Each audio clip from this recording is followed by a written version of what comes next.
welcome to my channel. I remain your humble servant and instructor, Dr. Leonard Charles Nwogu. This is the Poultry Site TV, the global platform for all farmers. This is a site where you get up-to-date information on how to run your agric and poultry business profitably. I've come your way once again with an interesting topic, a very crucial topic for all farmers. Brooding chicks. The right way to brood your chicks. 1. How to prepare the brooding house. Getting the chicks off to a good start is very important.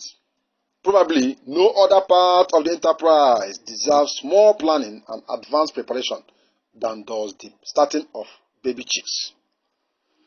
The modern brooder house should be cleansed and disinfected or fumigated at least 2 weeks before the chicks arrive. If this is not done, the chicks may be exposed to certain poultry diseases which can lead to mortality and poor results. First, sweep or wash down cobwebs, dirt and dust. Then use a good disinfectant. There are a number of good commercial preparations available.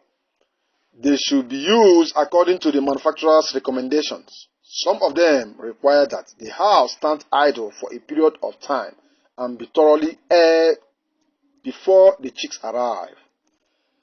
Failure to observe these precautions may cause the chicks to have severe burnt feet and eyes.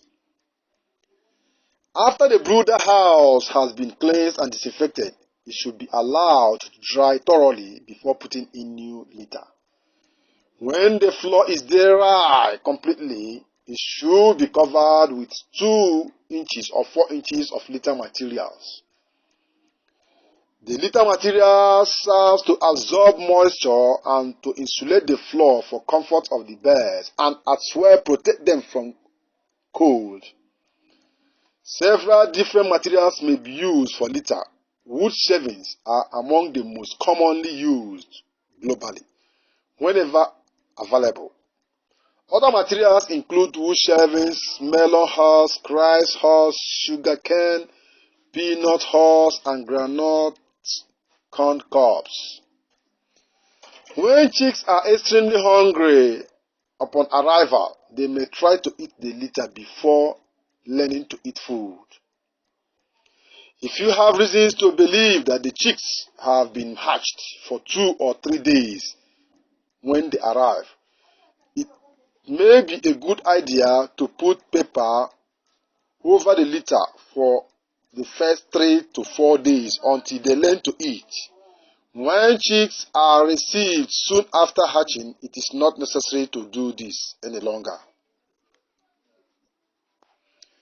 The brooders should be started a day or 2 before the chicks are due to arrive.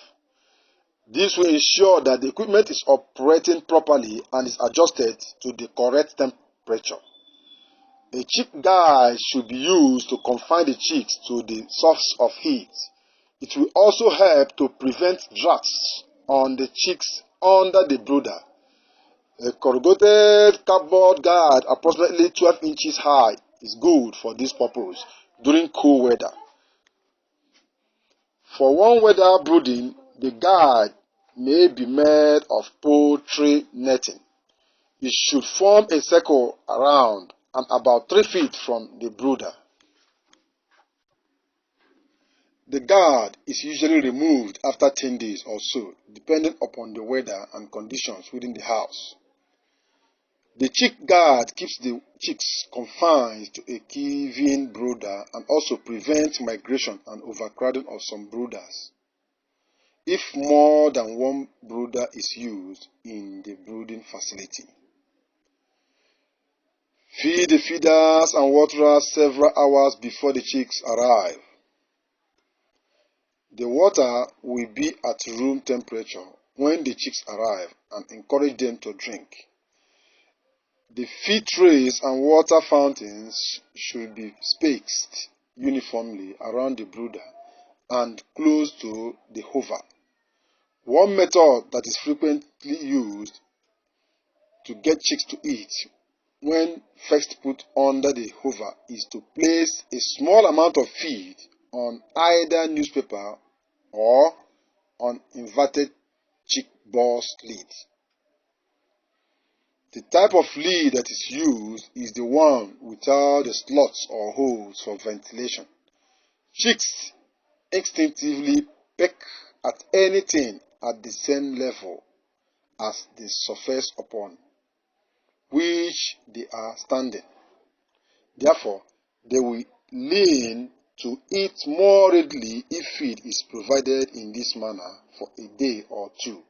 Chicks that are slow to catch on to the fact that feed is in front of them are attracted by the noise made by others that have found the feed and are pecking on the cardboard. This gets the chicks off to a good start and eating well later. Brooder management. The brooding temperature is very important.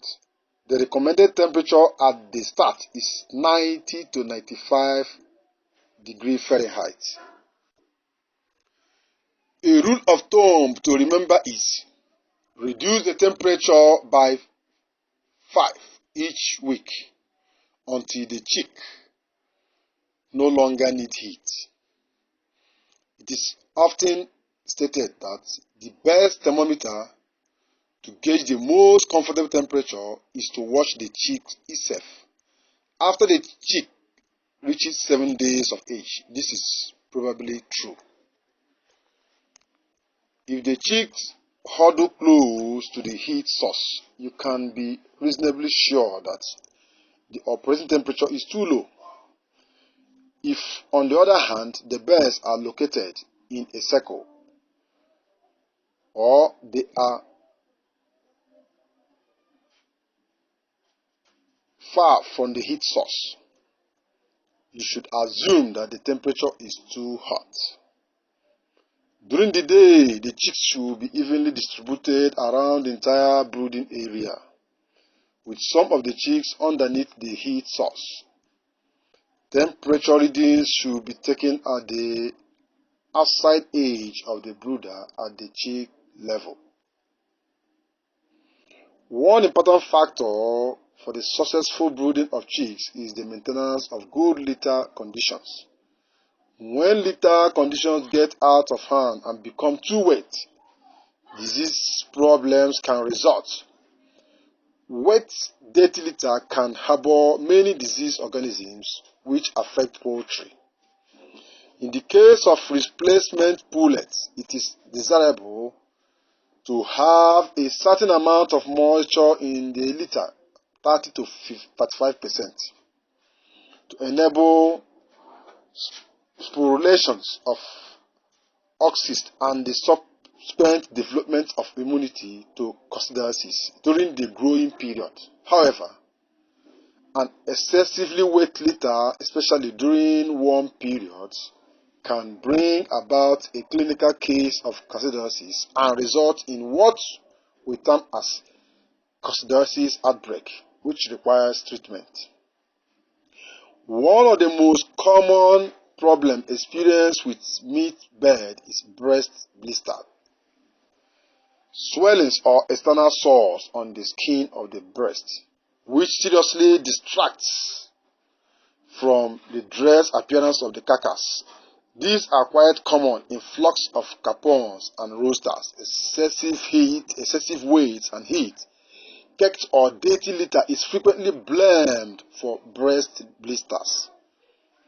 Since perches are not used to broilers or meat birds, the birds must bed down in the litter. It is important that the litter depends on the amount of maintenance and care you give to it, and that is to keep the area dry enough to cushion the body and avoid all contact with the floor. Furthermore, It is essential that it be reasonably clear or clean to avoid soilage of the breast feathers, skin irritations, and breast blisters. General feeding program for young chicks.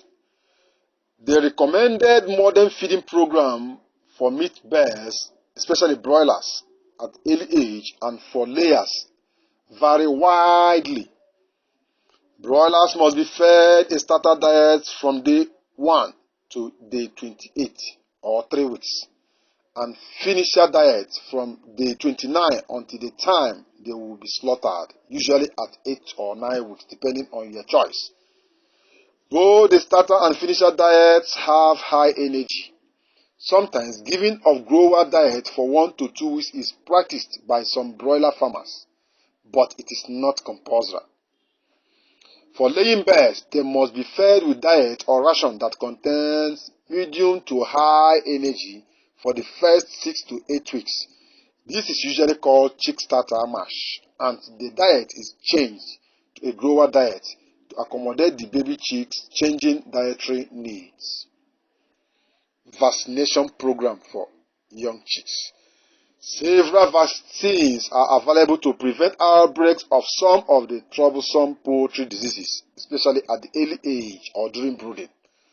Some of the common ones available for immunizing bears are for infectious bronchitis, Newcastle disease, fowlpox, cholera, and others. In some areas, all of these diseases are a problem. Newcastle and bronchitis can be a problem anywhere, and fowlpox is prevalent in many areas.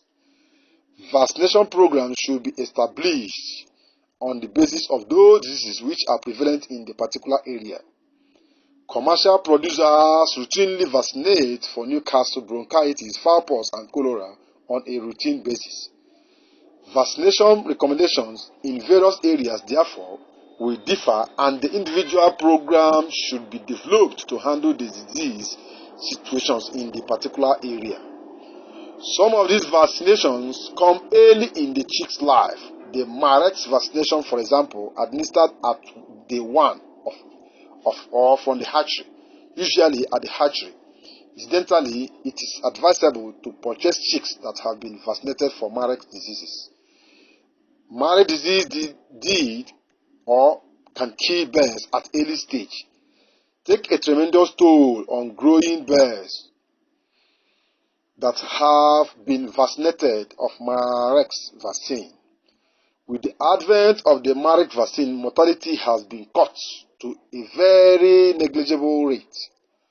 Other vaccinations are administered at various times during the growing period and may require booster shots during the laying period, especially in laying bears.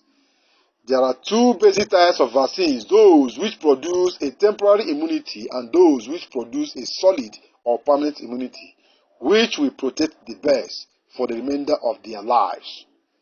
The virus vaccines producing a temporary immunity are usually of low virulence, or in some cases have no apparent effect on the bears when administered.